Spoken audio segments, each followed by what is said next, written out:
boys and girls. It's Read Aloud Tuesday, and today's story is entitled Bartholomew and the Oobleck, written by Dr. Seuss.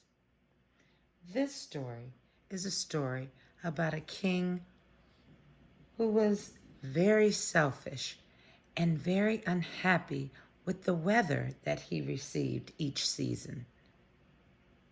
He was so unhappy that he decided that he wanted to change what would fall from the sky. Now, you have to be careful because sometimes we want things that our heart truly desires, but aren't the things that we really, really need. And we might ask for more than what we really, really want. So we're going to read to find out what it is that this king wants to fall from the sky and learn a good lesson as to why we should always be happy with the things that we have. Bartholomew and the Obleck. They still talk about it in the kingdom of Did as the year the king got angry with the sky. And they still talk about the page boy, Bartholomew Cubbins. If it hadn't been for Bartholomew Cubbins, that king and that sky would have wrecked that little kingdom.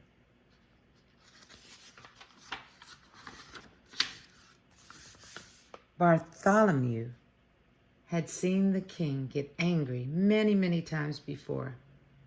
But that year, when His Majesty started growling at the sky, Bartholomew Cubbins just didn't know what to make of it. Yet, all that year, the old king did it. All year long, he stared up in the air above his kingdom, muttering and sputtering through his royal whiskers. The things that come down from my sky. All spring, when the rain came down, he growled at that. All summer, when the sunshine came down, he growled at that.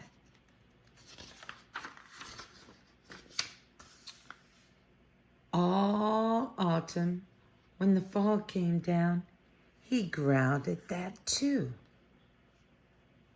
And that winter, when the snow came down, he started shouting, "This snow, this fog, this sunshine, this rain, bah! These four things that come down from my sky." But King Darwin, Bartholomew tried to calm him down, "You've always had these same four things come down." "That's just the trouble," bellowed the king. "Every year the same four things. I'm mighty tired of those old things. I want something new to come down." "Something new to come down?" Bartholomew gasped. "That's impossible, Your Majesty. You can't have it." "Boy, don't you dare tell me what I can or cannot have. Remember, Bartholomew, I am king." "I know, sire," said Bartholomew. "You rule all the land and you rule all the people. But even kings can't rule the sky."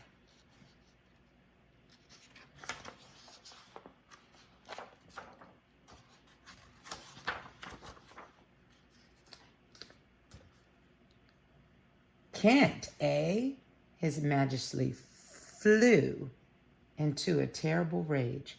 "Well, maybe other kings can't do it, but maybe I'm one king who can. You mark my words, Bartholomew Cubbins, I will have something new come down." But how to get something new to come down? That was rather hard to think up. And for many days the old king stomped around trying to figure out some way to do it. Then, finally, late one night, when all the lords and ladies of the palace were asleep, just as the king was buttoning his royal nightshirt, he suddenly stopped still. A strange wild light began to shine in his gray-green eyes. "Why, of course," he began laughing. "They can do it for me. Bartholomew Cubbins, blow my secret whistle. Quick, call my royal magicians. Your magicians, your majesty? Bartholomew shivered. Oh no, your majesty, don't call them. You hold your tongue, Bartholomew Cubbins. You do as I command you. Blow my secret whistle. Yes, sire, Bartholomew bowed, but your majesty, I still think that you may be very sorry. It seems that Bartholomew is the king's conscience, and the king is not listening to his inner self. He took the king's secret whistle from his secret hook. He blew a long blast down the king's back secret stairway, and a moment later he heard them coming up. Up from their musty hole beneath the dungeon, up the empty midnight tunnel to the royal beach chamber tower, came the magicians on their padded, shuffling feet. Up and right into the room they came chanting, Shuffle, duffle, muzzle, muff, fista, wista, Mr. Cuff. We are men of groans and howls, mystic men who eat boiled owls. Tell us what you wish, O king. Our magic can do anything. I wish, spoke the king, to have you make something fall from my skies that no other kingdom has ever had before. What can you do? What will you make? I want you to think about that. What do you think the king will ask for? What could be more exciting than snow, than sunshine, than rain or fog? Think about that.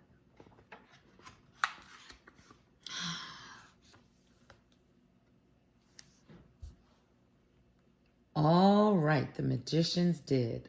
All night they walked circles round their magic fire, making magic, mumbling with their clucking tongues.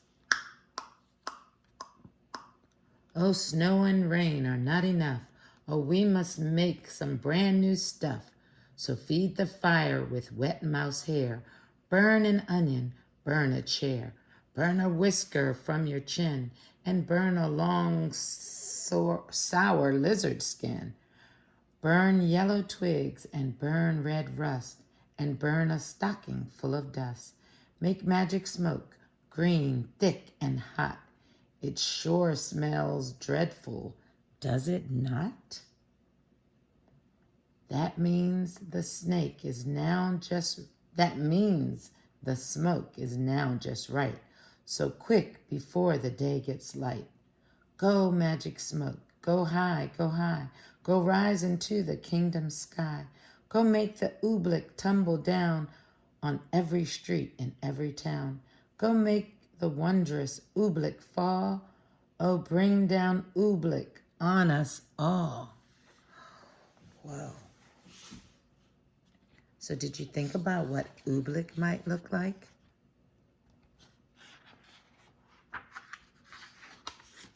I see something happening in the sky. Dawn was just breaking and Bartholomew was still standing, trembling, watching at the beach chamber window. But now as the sun rose, Bartholomew smiled. Those silly magicians hadn't done a thing. Then suddenly Bartholomew Cubbins stopped smiling. He was seeing things. No, there was something strange up there in the sky. At first it seemed like a little greenish cloud, just a wisp of greenish steam. But now it was coming lower, closer, down toward the fields and farms and houses of the sleeping little kingdom. It was swirling around the topmost turrets of the palace. Tiny little greenish specks were shimmering in the air right over his head. Queer little greenish blobs just about the size of grape seeds. He stretched out his hand. He started to catch one. Then he pulled his hand back. There was something frightening about those blobs. Bartholomew slammed the window shut. "Wake up, Your Majesty," he shouted. "Your oobleck is falling."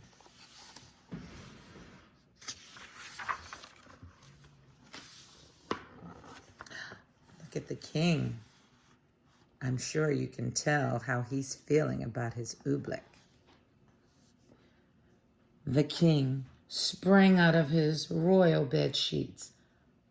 "By my royal whiskers, it is," he cried. "Oh, that beautiful oobleck, and it's mine, all mine."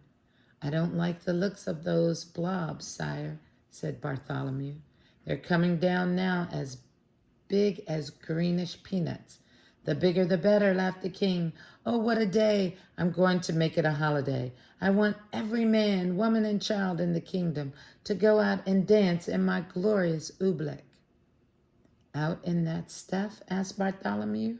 "Do you really think it's safe, sire?" "Stop asking foolish questions," snapped the king. "Boy, you run to my royal bell tower. Wake my royal bell ringer. Tell him to ring the great holiday bell." For a moment, Bartholomew Cubbins didn't move. "Run!" barked the king. Bartholomew ran.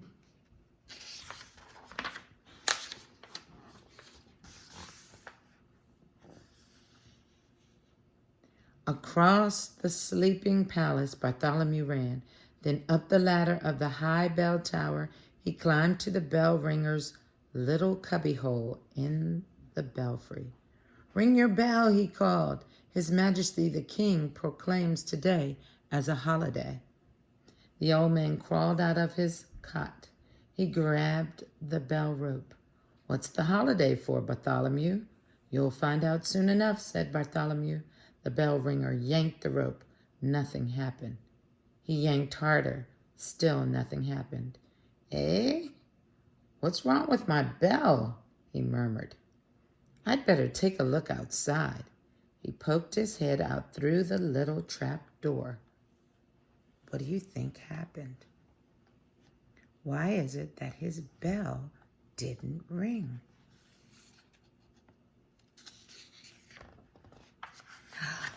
Is that what you were thinking?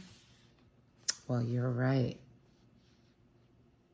"Merciful gracious," he gulped. "What is that all over my bell? Like greenish molasses." Molasses is a thick syrup. "Not only your bell," Bartholomew cried. "Look at that poor robin down there in the tree. She's stuck to her nest. She can't move a wing. That oobleck's gooey. It's gummy. It's like glue." "Oh," the bell ringer wrung his hands.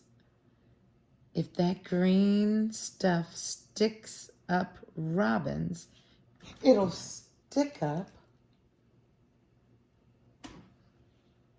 anything. Got to wake 'em up. Got to get them to stay in their house. I'll tell the royal trumpeter." He shouted. He turned and slid like lightning down the bell tower ladder.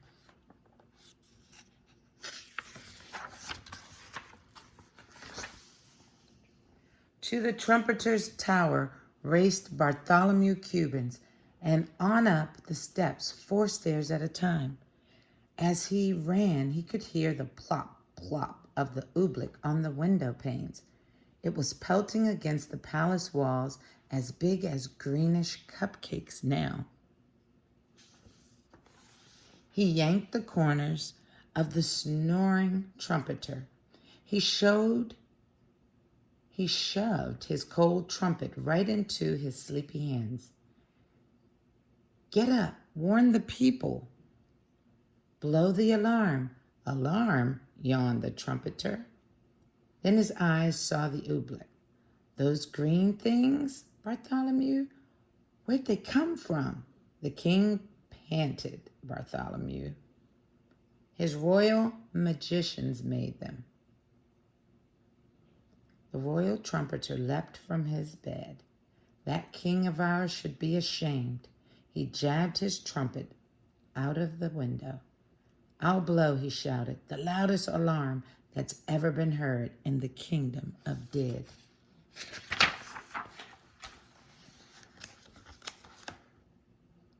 But all the trumpeter blew was a glug.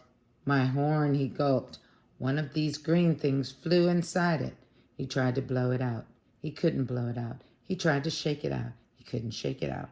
I'll get it somehow, he yelled. I'll pull it out. No, shouted Bartholomew. Don't you touch it. The trumpeter's hand was already in it.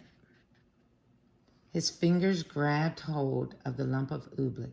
He could feel it squiggle around in his fist like a slippery potato dumpling made of rubber. He pulled with all his might. The oobleck began to stretch. Then, gloing, the oobleck snapped back inside the trumpet. It yanked his arm back with it right up to his elbow. I can't wiggle a finger, the trumpeter wailed. Oh, Bartholomew, what'll I do? What'll we do? I don't know, and I have to leave you stuck to your horn. But if you can't warn the people of the kingdom, I've got to find someone who can. Out of the room and down the stairs raced Bartholomew Cubbins.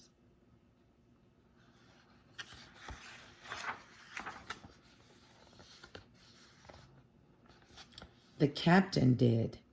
By the time Bartholomew dragged him back inside the room, his mouth was glued tight shut with oobleck.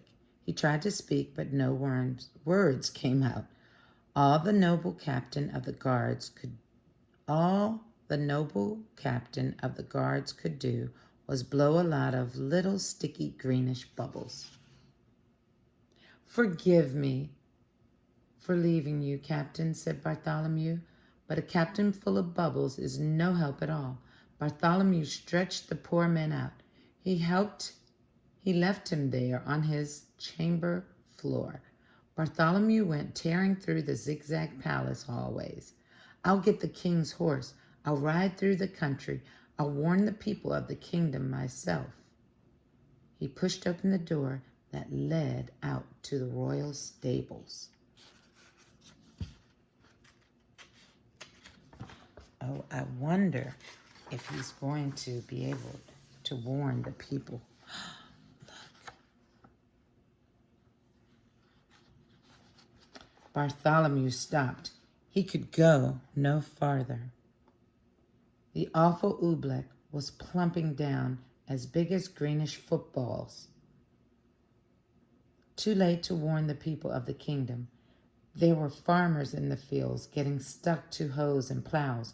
Goats were getting stuck to ducks. Geese were getting stuck to cows. Outside the palace, it was piling up. Great greenish tons of oobleck, deeper and deeper on every roof in the land. There was nothing Bartholomew Cubbins could do. Shaking his head sadly, he stepped back inside.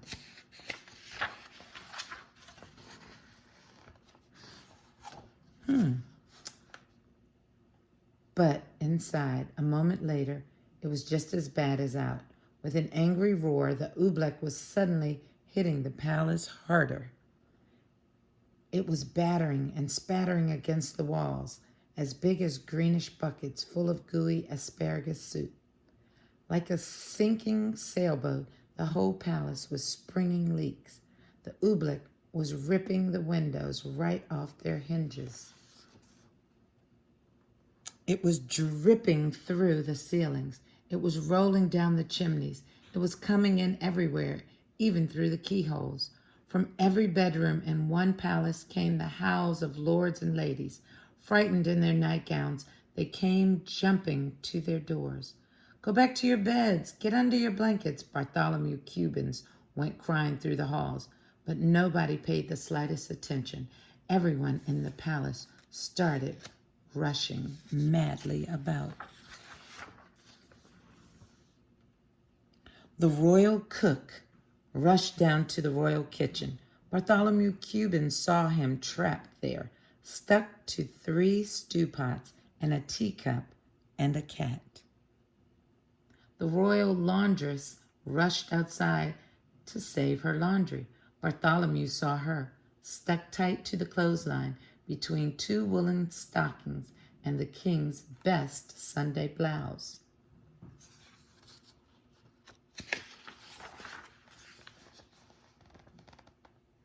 He saw the royal fiddlers. They were stuck to their royal fiddles.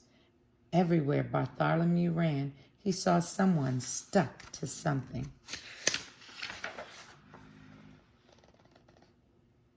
They were stuck up by the dozens. Every last friend he had in the world was flopping and floundering, all hopelessly caught in the goo. Then suddenly, midst the hubbub, Bartholomew gasped. The king, where was the king? He'd forgotten all about him. Where do you think the king is? What do you suppose he's doing and thinking right now?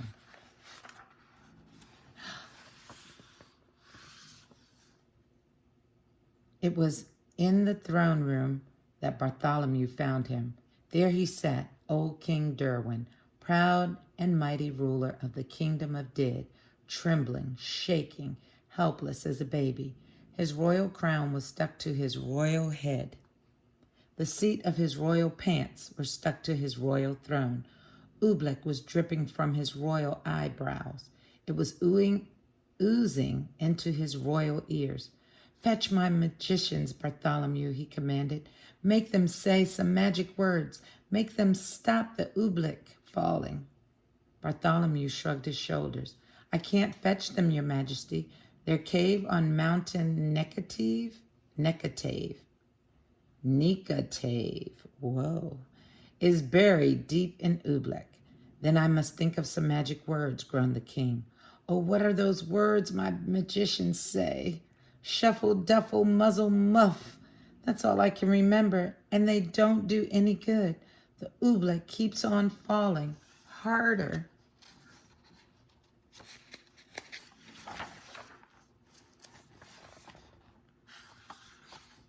Bartholomew Cubbins could hold his tongue no longer. "And it's going to keep on falling," he shouted, "until your whole great marble palace tumbles down. So don't waste your time saying foolish magic words. You ought to be saying some plain, simple words." "Simple words? What do you mean, boy?" "I mean," said Bartholomew, "this is all your fault now. The least you can do is say the simple words, 'I'm sorry.'" No one had ever talked to the king like this before. "What?" he bellowed. "Me? Me say I'm sorry? Kings never say I'm sorry, and I'm the mightiest king of all in the world." Bartholomew looked at the king square in the eye. "You may be the mighty king," he said, "but you're sitting in Obleck up to your chin, and so is everyone else in your land. And if you won't even say you're sorry, you're no sort of king at all." Bartholomew Cubbins turned his back. He started for the throne door. But then Bartholomew heard a great deep sob. The old king was crying. "Come back, Bartholomew Cubbins. You're right. It's all my fault. And I am sorry. Oh, Bartholomew, I'm awfully, awfully sorry."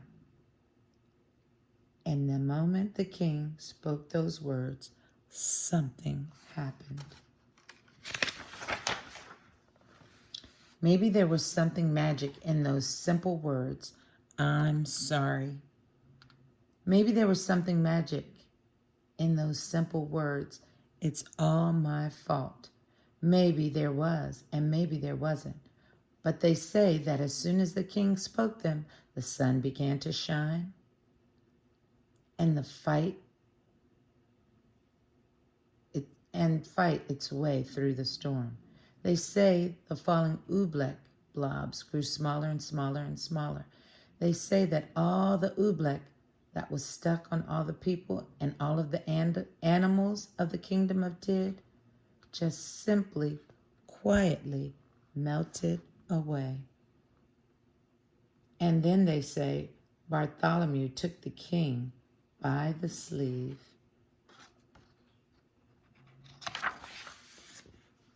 and led him up the steps of the high bell tower. He put the bell rope into the Majesty's royal hands, and the king himself rang the holiday bell. Then the king proclaimed a brand new national holiday in honor of the 4 perfect things that come down from the sky. The king now knew that these 4 old-fashioned things, the rain, the sunshine, the fog, and the snow, were good enough for any king in the world, especially for him, old King Darwin of Did. So, do you think the king learned his lesson? Absolutely. And I think he realized that he should be just happy with the things that he have. But more importantly, those words, I'm sorry and it's my fault. Do you remember a lot of times when things happened in our classroom and sometimes it was hard for you to tell your friends that you were sorry that something happened? Well, the king didn't want to admit that either. But in the end, he realized that those words were very important that made people feel good. And so when you find that you've hurt someone's feelings, you too can use those magic words to tell someone that you're sorry so that they can have sunshine and all the wonderful feelings that the king had in the story. Hope you enjoyed that. And this week we're going to do something fun with Obleck.